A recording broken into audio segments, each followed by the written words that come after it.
gentlemen, it is I, it is David.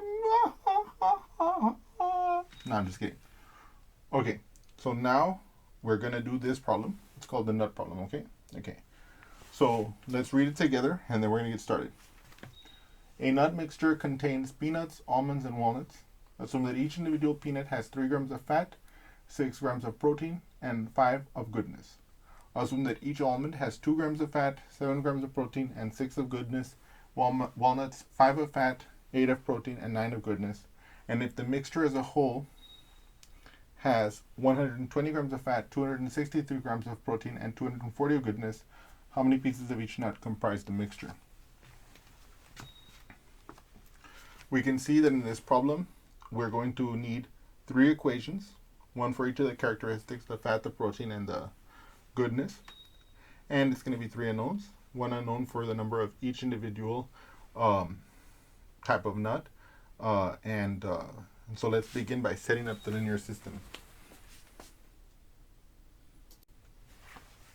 So first of all, we're going to assign our variables. And one of the things that I want you guys to always be aware of is, or one of the things that I want you guys to always get into the habit of doing is to give your variables an explicit name. Like for example, in our case, P, A, and W. Usually, if possible, a suggestive name, a name that makes sense. For example, I let P be the number of peanuts, A the number of almonds, and W be the number of walnuts, because that'll help to avoid confusion. And also I recommend that when you have the time to solve your problem by hand, always notate it like this so that your solution will be like a study guide for the future. Okay, so that you can look back and relive the thought process that you were going through, so that if you're going to use these notes, like let's say in 2 weeks to study for a test, you can have those notes and they'll be like a study guide. And if not, at least so that when you're looking back on them years from now, you can see, oh yeah, I was solving the nut problem. Okay. Having said that, let's begin setting up these equations, okay? Because we want to set up the system of equations so that we can solve the issue, so that we can solve the problem. Find out how many nuts of each type comprise the mixture. Okay. So the first thing we need to notice is that, a peanut has 3 grams of fat. So I can think about the fat, for example. So 3 times the number of peanuts plus, I know that an almond has 2 grams of fat. So 2 times the A for the amount of fat contributed by the almonds, and that walnuts have 5 of fat, so plus 5W. This will equal the amount of fat, which is 120. Okay? So in other words, what I want you to see is that, and it's not always possible necessarily to like give the individual equations in a system a particular meaning, right? But in this case, it is possible to do so, and in fact, this equation of this system will represent the constraint that is placed upon us by the fat content.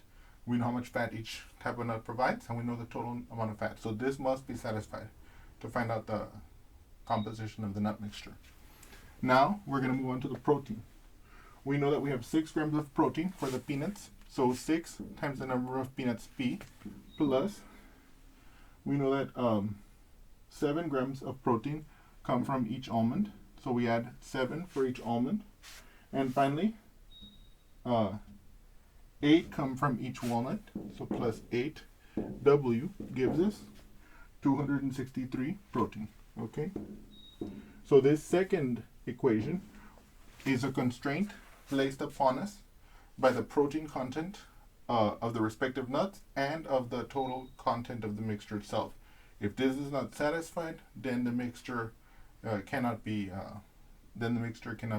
possible. The only mixtures that will work will be the mixtures that make this equation true, right? Okay. And finally, we have the goodness criteria. We can see that for the peanuts, we have 5 of goodness.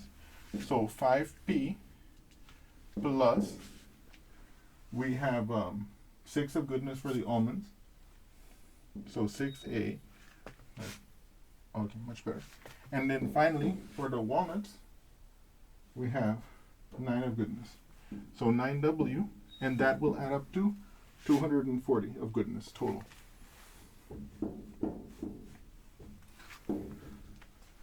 So now after doing that work, we're able to translate our word problem, this nut problem, into this mathematical form, which is a system of 3 linear equations in 3 unknowns.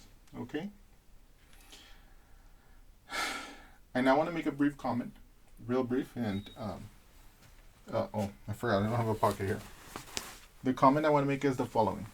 I know that you guys might realize that I'm using goodness as a kind of joke for this problem, just to make it into a system of 3x3 equations, because these are so important to see done. But I also want to make a brief comment that whereas I did write in goodness as a joke for the purposes of this problem, if you guys study economics in the future, there is this concept called utility, and utility is a measure of the amount of benefit that you can derive from a certain some certain good that you want to buy. Now, that's not a formal definition. I don't want you to come after me and say that, David, that's not the definition of utility. But, like, in other words, if you were to look at it this way, you could interpret the utility, you can interpret goodness as a kind of measure of utility, because it tells you how much benefit you're deriving from the nuts in the nut mixture. Okay, if you like peanuts a lot, you might have a very high goodness value associated with peanuts. And if you don't like walnuts a lot, you might have a very low goodness value for walnuts. And as a result of that, that might be a measure. And so, in other words, you can think of, even though in our case it's just a measure I constructed just for the purposes of making this problem work, there may in the future be an actual numeric quantity that you might associate with the utility of a nut that you can think of as the goodness of the nut. Okay, so even though it seems like a little bit of a joke, if you study economics, there may be an aspect to which it's not so much of a joke. In any case, with that said, we're going to begin solving this problem. We're going to solve it first by substitution and then by elimination, because I want you all to see both techniques applied to this problem. In any case, this is our system, and let's get started with the solution. Thank you.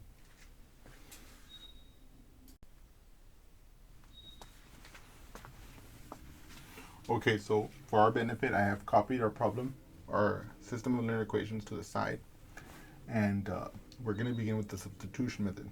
Now, let me give you a brief overview of the substitution method.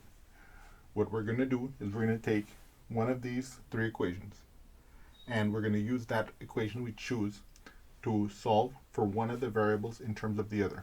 So let's say I take the first equation, I solve it for p, and then, so that's going to give me an expression for p in a and w from the first equation. Okay.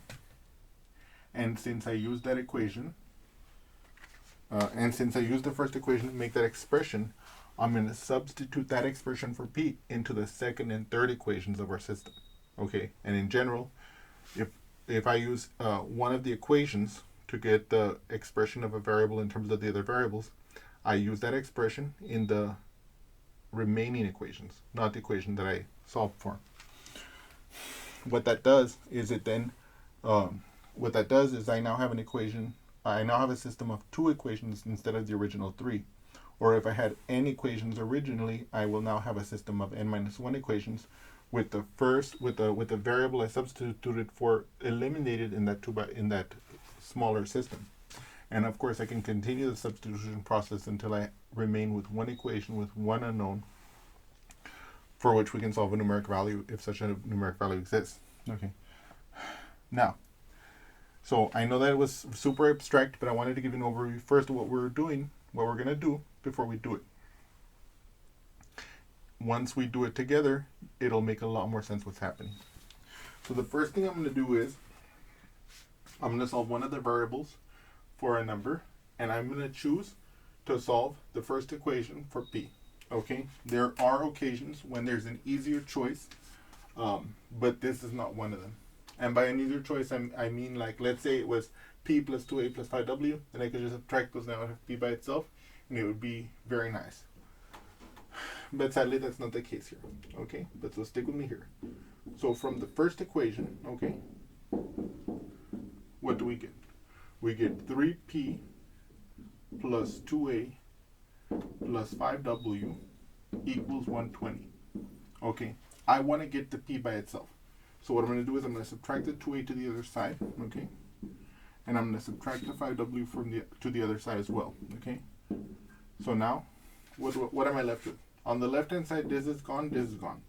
I now have just the 3p, and it equals 120 minus 2a minus 5w. Okay? Now, have I gotten the p by itself? I have not, okay? What I'm going to have to do is I'm going to have to divide by 3. So I'm going to do so. I divide by 3, and I divide by 3. I get p is equal to 3 goes into 120 40 times, minus, and then 2 divided by 3 is 2/3. So 2/3 a minus 5/3 w. Now you might ask me, David, are you sure 120 divided by 3 is 40? And I can say yes, I can verify it. I can ask how many times does 3 go into 120, right? I ask myself, does 3 go into 1? It does not. Does 3 go into 12? It does, 4 times. Why? Because 4 times 3 is 12, and so 4 times 3 is 12. 12 minus 12 is 0. Then I bring down this 0. Then I ask, does 3 go into 0? It doesn't, right? It goes in 0 times. 0 times 3 is 0. I subtract 0 minus 0 is 0.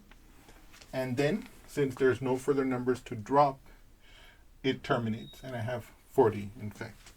Okay?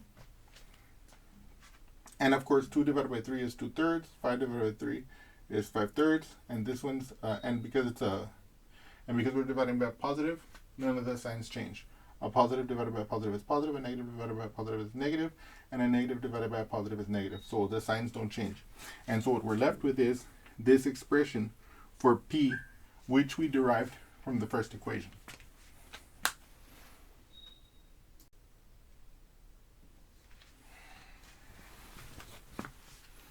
So what I've done here is I've stored the result of our previous calculation here so that it doesn't disturb us, so it doesn't take up valuable real estate from our board. And what we're now going to do is we're going to substitute this expression for p into the second equation. Okay? So, so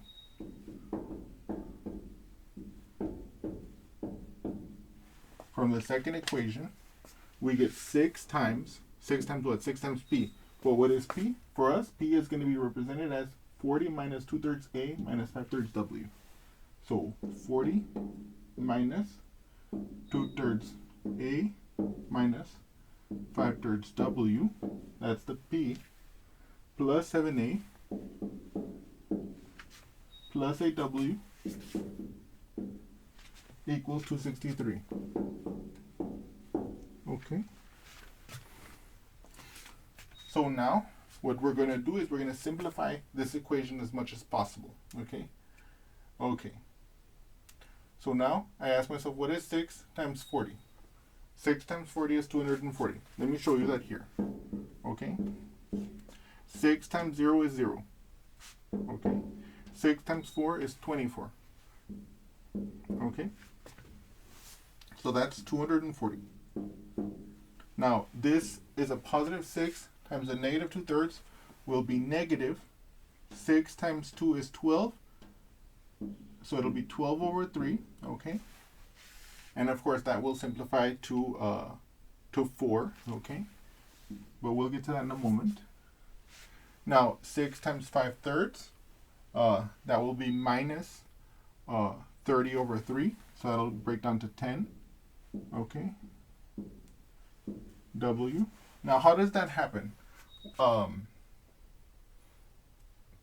It'll be 6. So basically, I'll show you the explicit calculation right now. For now, I'll ask you to take that on faith. Then I'm going to bring down the plus 7a, the plus 8w, and the 263. Okay. Now, I, of course, don't want you to take it on faith. Okay?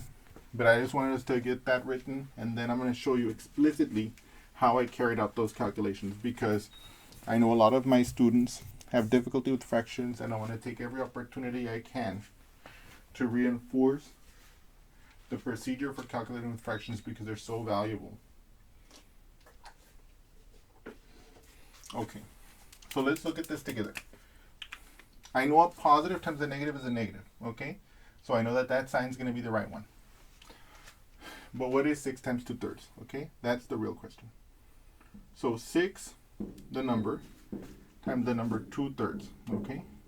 So the first thing we know is we can't multiply a whole number times a fraction like this, okay? But we can turn 6 into a fraction. We can turn it into a fraction by setting it as the numerator and 1 as the denominator. So I can rewrite this as 6/1 times 2/3.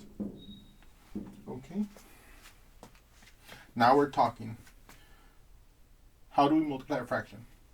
The product of two fractions is the fraction whose numerator is the product of the numerators of the fractions being multiplied, and whose denominator is the product of the denominators of the fractions being multiplied. Now, all that is a fancy way of saying that to get the product of these two fractions, we multiply the numerators. So 6 times 2 is 12. And we multiply the denominators. 1 times 3 is 3. And we get this. Now look at this. This is 12 divided by 3. We can read a fraction that way. And we know that 12 divided by 3 is 4. Okay? Why? Because 4 times 3 is 12. Okay? So I can actually write this right here as 4. Okay? And I'm actually going to write this one as 10. Okay? Okay? And I'm going to show you that right now too, because I don't want you to take that on faith. First of all, we know a positive times a negative is a negative, so the sign is there. It's negative. Okay? What is 6 times 5/3? Okay? By the same reasoning as before, we can't multiply this whole number with this fraction straight away. We have to first begin by changing the 6 into a fraction. How do we do that? We set the whole number as the numerator and 1 as the denominator. So it'll be 6/1 times 5/3, like this. And then how do we get the product of two fractions? The product of two fractions is the fraction whose numerator is the product of the numerators being multiplied, and whose denominator is the product of the denominators being multiplied. Now, I know that's a hell of a mouthful, but one of the reasons why I want to repeat it for you is so that you guys can also say it and use it as a mnemonic for when you're multiplying fractions. Okay, so what's 6 times 5? That's 30. What's 1 times 3? 3. What's 30 divided by 3? That's 10. Why? 10 times 3 is 30. By the way, why am I saying that also? I just want to recap why I'm saying that as well. I want you always to remember that every multiplication fact is a division fact and vice versa. Why was 12 divided by 3 4? Because 4 times 3 is 12. Why is 30 divided by 3 10? Because 10 times 3 is 30. If it had been instead 30 divided by 10, that would have been 3. Why? Because 3 times 10 would be the 30. And you can continue thinking along these lines, right? But now with this verification behind us, we can continue simplifying this equation. Okay? Okay. Okay. So now,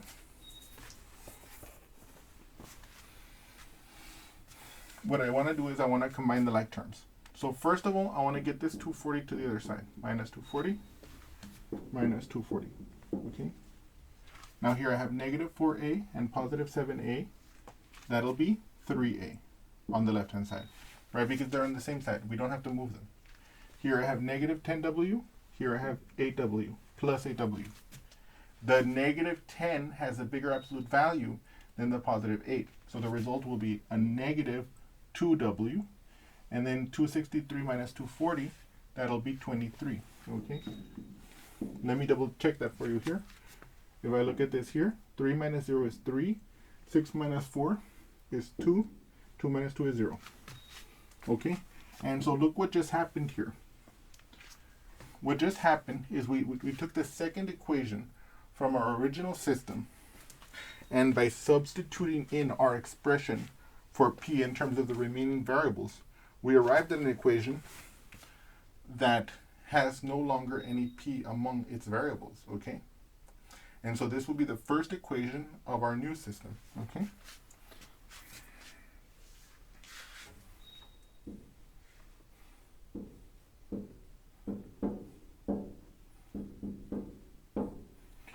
what we're now going to do is we're going to use the third equation, okay, to get the second equation of our new system.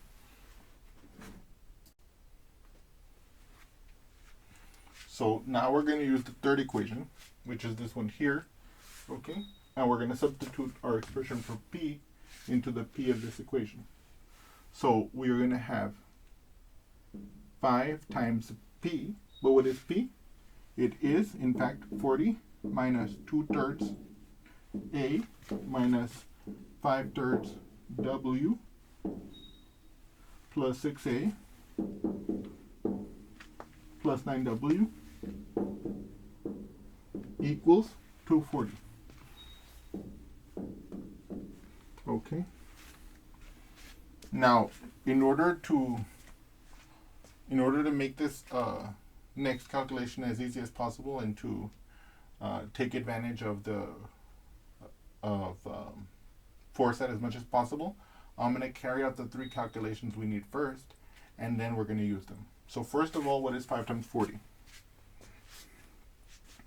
We know that 5 times 40, okay, will be 200. 5 times 0 is 0. 5 times 4 is 20. Okay? Now what about 5 times 2/3? We're going to worry about the negative sign later. Let's just get the magnitude first. So 5 times 2/3. We want to know what this is. Unfortunately, as you know, there's a whole number, there's a fraction. We can't do it yet. What can we do? We can make 5 into a fraction by setting it as the numerator and 1 is the denominator. Okay? And I'm going to multiply by 2/3 like this. Okay? So now I ask, can I multiply these fractions? Of course I can. I can say, okay, the product of 2 fractions is the fraction whose numerator is the product of the numerator, so the fraction is being multiplied, in this case 5 times 2, which is 10, and whose denominator is the product of the denominators of the fractions being multiplied, in this case 1 times 3. So 10/3, okay? We're going to leave it like that. Now what about 5 times 5/3? And again, we're going to worry about the signs later, okay? So 5 times 5/3, by the same reasoning, we first have to change this 5 into a fraction. How do we do that? We set it as the numerator and 1 is the denominator. And we're going to multiply it, of course, by 5/3 like this, okay?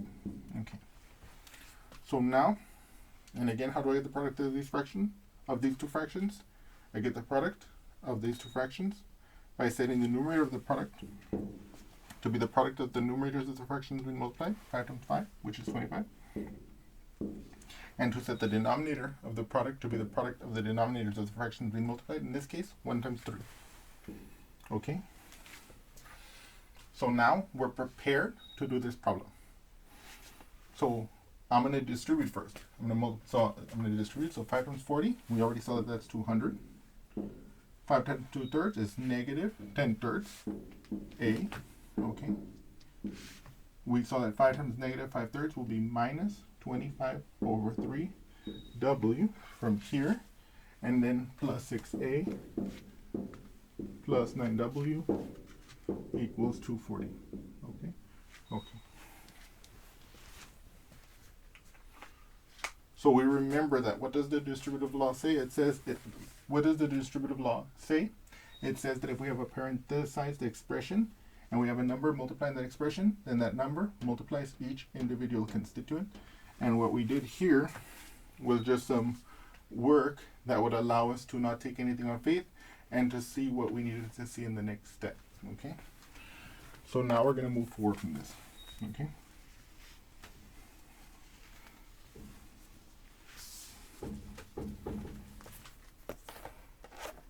Okay. So the first thing we're going to do is we see that, first of all, I can subtract this 200 to the other side. Okay? That's number 1. So let me put a big line there. 0 minus 0 is 0. 4 minus 0 is 4. 2 minus 2 is 0.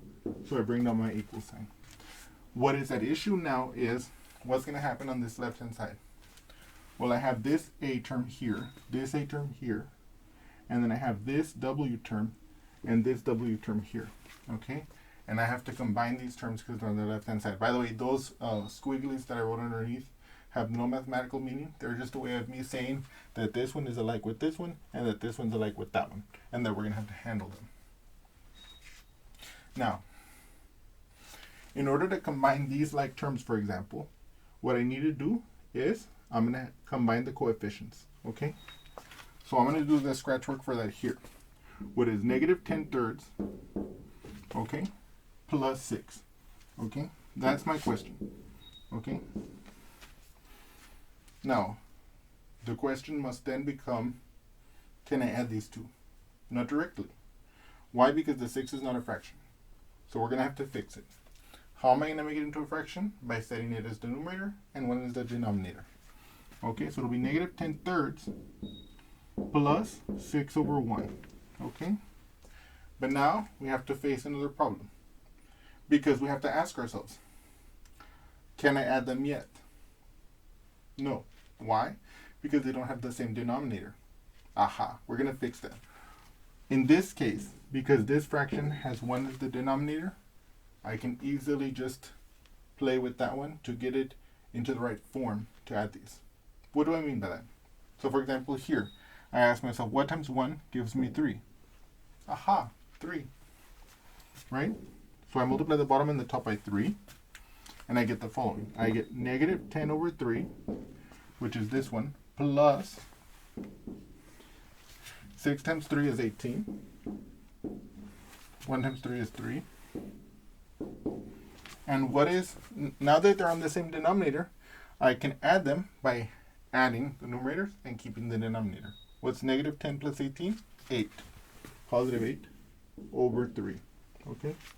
So I know that as far as the A terms are concerned, I'm going to have 8/3 A. What about the W terms? I'm going to have to combine negative 25/3 W plus 9W. I'm going to look at the coefficients first. So negative 25/3 plus 9. Okay? Yes. So let's look at this together. Okay? First things first, I can't add them because they're not both fractions. So just as I did above, what I'm going to do is I'm going to change the 9 into a... Sorry about that, got tongue-tied there. I'm going to change the 9 into a fraction by setting it as the numerator and 1 as the denominator. Okay? So let's do that together. So it'll be negative 25 over 3 plus 9 over 1. Okay? And then we ask again, can we add these yet? Not yet. They don't have the same denominator. But again, what I'm going to do is I realize that if I multiply 1 by a number, I can get the 3. Right? In fact, I can multiply 1 by 3. So I can multiply the top and bottom of this fraction by 3, and that'll allow us to get, by the way, so this procedure that we're doing when we multiply a fraction, like 9 over 1, by a fraction with the same numerator and denominator, is the procedure for getting an equivalent fraction. That is to say, a fraction that has the same numerical value as what you're adding. So for example, here we're adding 6 to this one. What's 18 divided by 3? It's 6. But the advantage of this process is that we can actually perform the arithmetic of the fractions. Okay. Having segued that way, so that's what we're doing here. Okay? Just so we can not forget why we're doing this. Now, I move on to the next step here. So first, I bring this over, negative 25 over 3. Okay? And then plus, and then we take the product of these two fractions. What's 9 times 3? That's 27. What's 1 times 3? That's 3. Aha! Look at this. We can now add these. Why? Because they have the same denominator. All we have to do now, when they have the same denominator, is we add the numerators and keep the denominator. Negative 25 plus 27, that's a positive 2. So that'll be 2 over 3. Okay? So plus 2/3 W. So look at that. As ugly as this looks, this is our fraction. This is our equation that we got from the third equation of our original system by substituting for P. Okay, and so this will be the second equation of our new system. 8 over 3 A plus 2 over 3 W equals 40. Okay? And so now what we're going to do is we're going to perform the same procedure of substitution here on this smaller system so that we can get one of the variables alone.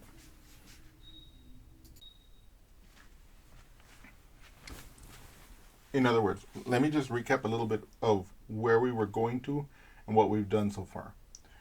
What we said originally was that what we do in the substitution method is we take one of the equations of our original system, we solve it for one of the variables in terms of the other, and then we use that expression for one of the variables in terms of the others to eliminate that variable that we've expressed in terms of the others from the remaining equations. And in those remaining equations, having done that, we create a smaller system in terms of the remaining variables, okay? So that's what we did here. We took this equation, we solved it, we solved for p from the first equation, writing p as an expression in the remaining variables, in this case a and w, and then we use this expression to eliminate p from the second equation and the third equation. And that gave us this smaller subsystem, which we can now perform the same technique on to get one of the variable values, which we will then use to back substitute to get the remaining variable values. Okay. Now, as we look at this equation, it looks kind of ugly. I'll admit that to you, and so it really doesn't help which one we pick to solve for one of the variables. Okay. So, but just for our sake, I'm going to pick the first one and I'm going to solve it for a. Okay, so let's do that together. So 3a minus 2w equals 23. I'm going to solve for a, so plus 2w plus 2w. I get 3a is equal to 23 plus 2w. Okay, then I divide by 3, and this becomes a is equal to 23 over 3 plus 2/3 w. Okay, so this comes from the first equation, okay? And of course here we understand that I'm talking about this new system, right? So a is equal to 23 over 3 plus 2/3 w. And so now, finally, what we can do is we can use this expression for a into the second equation of my new system. Okay, so in other words, having used this first equation to derive my expression for a, I'm going to replace a in the second equation with this expression in w. And that will enable us to eliminate a from this equation and find an equation only in w, which we can solve for w, and then we can solve for the rest of the variables. So let's do that together.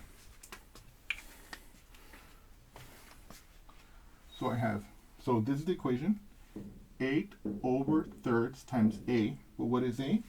It is 23 over 3 plus 2/3 w plus 2/3 w equals 40.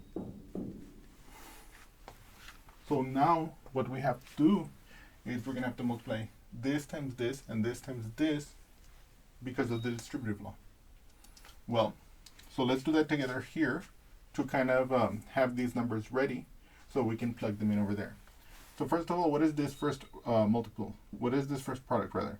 8/3 times 23 over 3. Well, that's going to be, how do we multiply fractions? We multiply the numerators with the numerators and the denominators with the denominators. 8 times 23, what is that? Let's do that here. Okay, 8 times 3 is 24. I bring down my 4, carry my 2. 8 times 2 is 16. I add 2, 18. 184. So it's 184 divided by 3 times 3 is 9. Okay, that's one of them.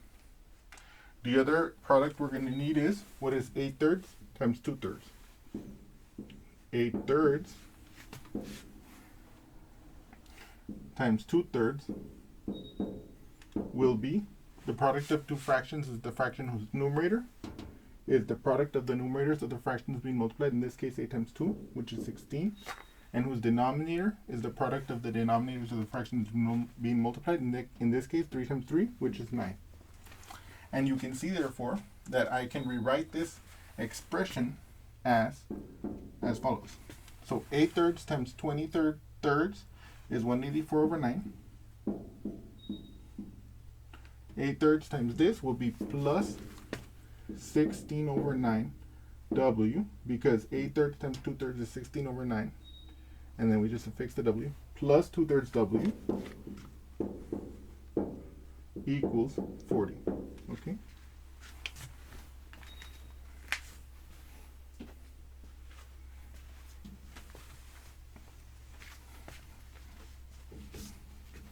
Okay.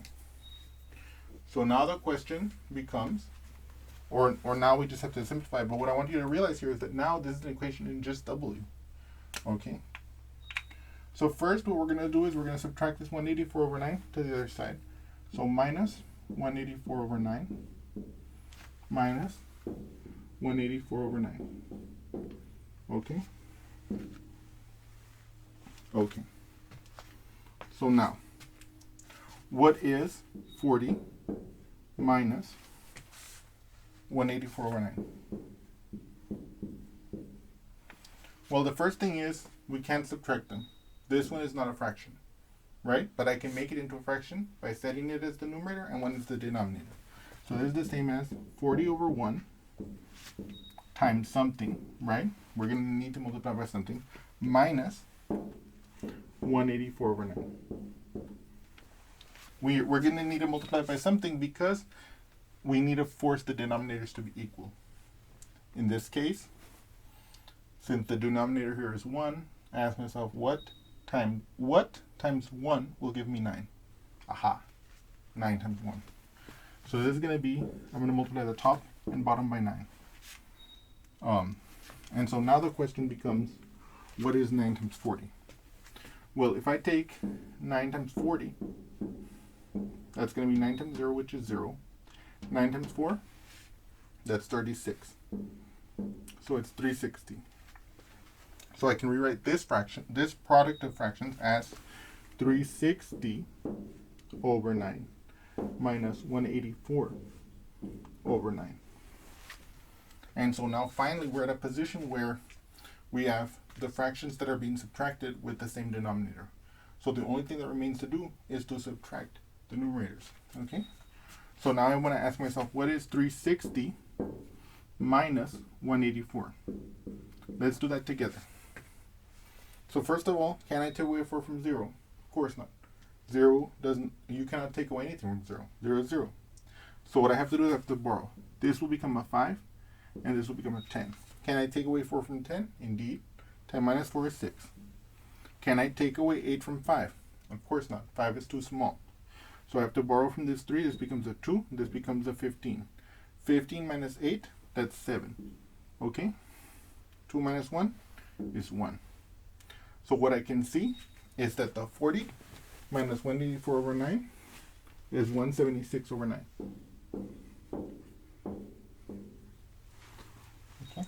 And now what we have to do is we have to combine these like terms over here with respect to the W's. Okay, on the left-hand side of the equation.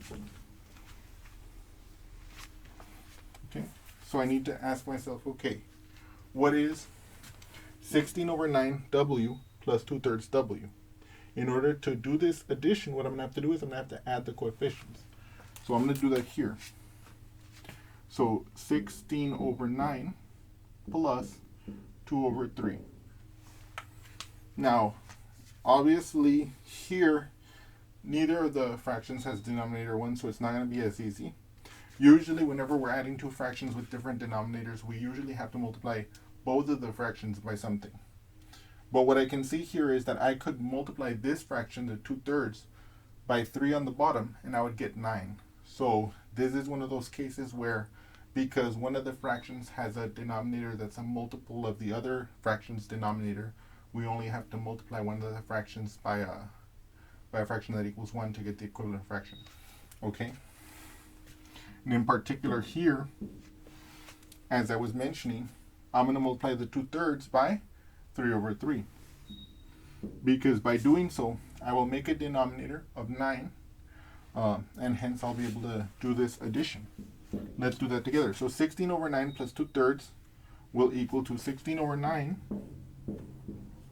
plus, what's 2 times 3? That's 6. What's 3 times 3? That's 9. Now I can add those. What's 6? Now that they have the same denominator, I can just add them. Add the numerators and keep the denominator. 16 plus 6, 22. Over 9. Okay? Okay. So look what that gives us. This left-hand side's become 22/9. W equals 176/9. Look at that. That's amazing, right? Okay.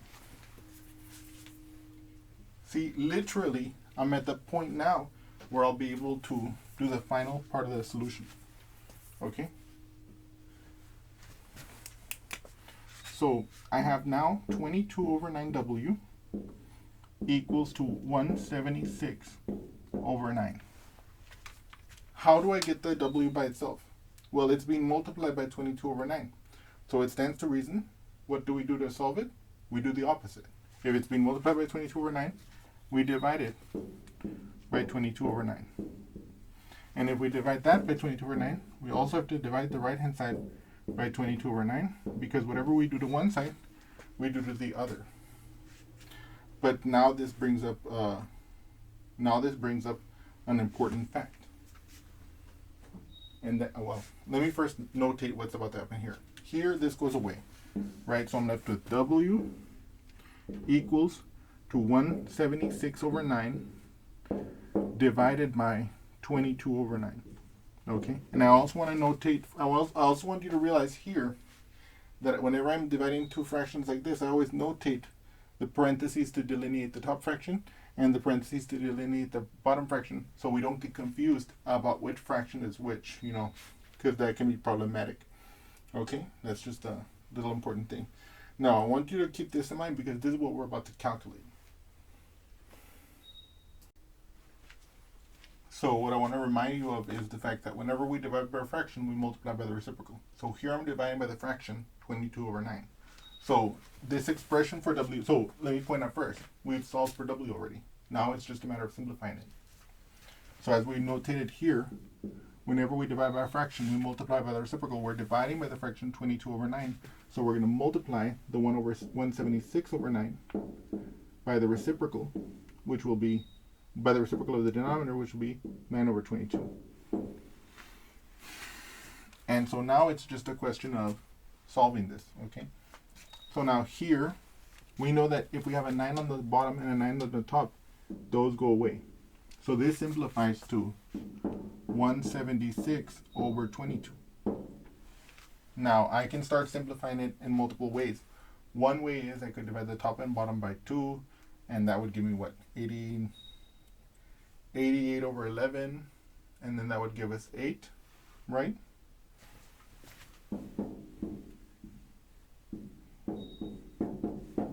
Okay.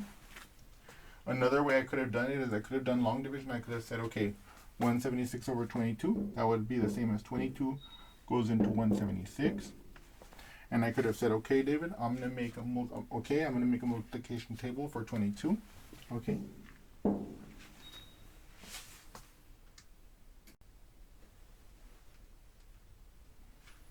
Right, I could have done this division, and I could have seen, aha, if I ask myself how many times does 22 go into 1, it doesn't. Does 22 go into 17? It doesn't. Does 22 go into 176? 8 times, right? 8 times 22 is 176. We subtract and we see we have no remainder, right? Or you could have done it the way I did it here when I divided the top and bottom by 2, which simplifies to 88/11. And then if you divide 88 by 11, you get 8. Okay? So in essence, or basically to summarize, W equals 8. So look what just happened here. After all that rigmarole, we have solved for one of the variables. The number of walnuts in the nut mixture is 8. Also, just as a brief side note, going back to this multiplication table, I did it just the way you would normally make it.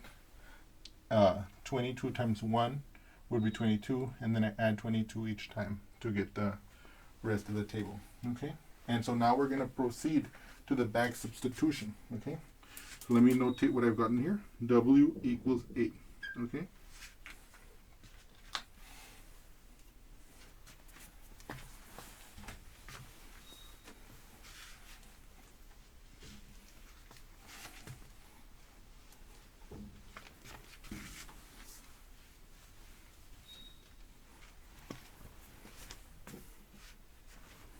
Now I'm going to calculate what A has to be by plugging into this expression. A equals 23 over 3 plus 2/3 times 8. Because our number of walnuts we just solved for it is 8. Okay? So now can we multiply that? No, we can't, because 8 is not a fraction, but we can make it into a fraction by setting 8 as the numerator and 1 as the denominator. And that gives us 23 over 3 plus 2/3 times 8 over 1, right? And then, of course, we can multiply those fractions, right? 23 over 3 plus here, 2 times 8, that's 16.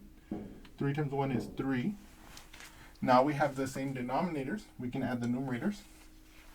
This will give us 6 plus 3 is 9. 1 plus 2 is 3. And then we have 3. And we can see that the number of almonds is 13. Okay? Okay. And finally, so now we know what almonds are. Almonds are 13. You see here?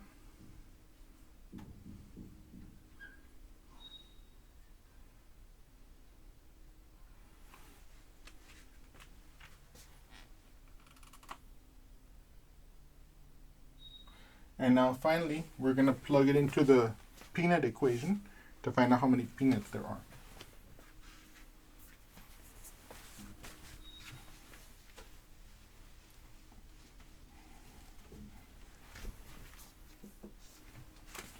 So the number of peanuts will be equal to 40 minus 2/3 of A, which is 13, minus 5/3 W, which is 8. Okay? So that's actually, we're going to put in 8. Okay? So now I can write 13 as a fraction by setting it over 1, and I can write 8 as a fraction by setting it over 1. So I get 40 minus 2 over 3 times 13 over 1 minus 5/3 times 8 over 1. Okay? And then I can carry out that multiplication. Okay? So I'm going to get 40 minus 2 times 13, 26 over 3 minus 40 over 3, because 5 times 8 is 40. And now, watch this. What is 40? Well, I can rewrite 40 as 40 over 1, right? And then I'm going to multiply it by something so I can actually perform the subtraction, right? And then I'm going to bring this down. Minus 26 over 3 minus 40 over 3, okay? Now, what times 1 will give me 3? 3. So I'm going to multiply the bottom by 3 and the top by 3. Now, I know already that 40 times 3 is 120. So it will be 120 over 3 minus 26 over 3 minus 40 over 3. So now all we have to do is subtract the numerators. So let's do that together. First of all, 120 minus 26. Okay, can I take away 6 from 0? I can't, right? So I'm going to borrow. This is going to become a 1. This is going to become a 10. Can I take away 6 from 10? Yes, I'm left with 4. Can I take away 2 from 1? No. So I borrow. This becomes a 0. This becomes an 11. Can I take away 2 from 11? Yes. 9. So this is 94. So I've done 120 minus 26. That's 94. Now I'm going to take away 40. Minus 40. 4 minus 0. 4. 9 minus 4. 5. Okay. So now I know that this is 54 over 3. So now all I have to do is figure out what is 54 divided by 3. So 3 goes into 54. 3 goes into 5 once. 1 times 3 is 3. 5 minus 3 is 2. I bring down my 4. 3 goes into 24 8 times. And I get 18. Okay, so the number of peanuts is 18. And so now we have basically solved this problem. So we can state the answer to our problem as the composition of the mixture is 18 peanuts, 13 almonds, and 8 walnuts. Okay? And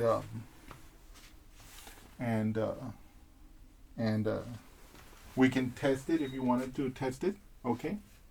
And if you test it, you will see that it works. Let me just double check it here real quick.